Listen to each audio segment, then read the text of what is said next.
Aí começando o bike check da Astra, gurizada. Câmbiozinho Z, novo.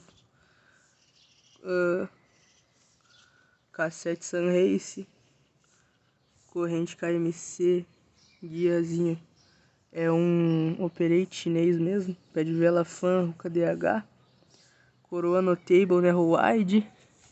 Cubo Fórmula. Barulhentinho até. Disco Swan Centerline. Quadro Astra Aggressor.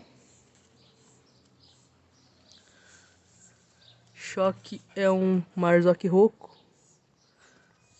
Quase caiu a bike. Suspa Marzocchi 888 RC3 Titânio 2011, eu acho. Mesa Marzocchi. Guidão Shimano Pro. Freio Deore. M6120, 4 pistão.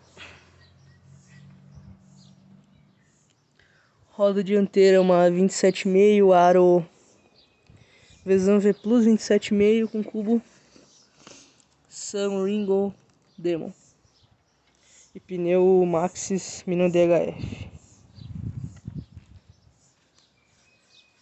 Banco CL Itália, carboninho ali. Braçadeira Gills. Pedal é um Scud Good mesmo, esse chinês, mas é bem bom, curti.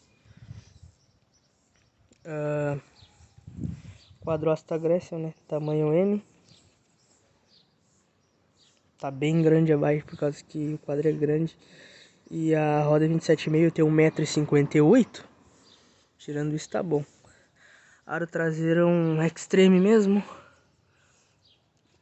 Pneu de trás é um Stout. Acho que é isso, gurizada. Bike toda top. Revisada no Kamikaze, a Suspa.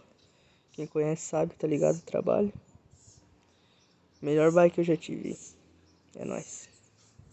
Até o próximo vídeo. Esqueci de falar. Passadorzinho.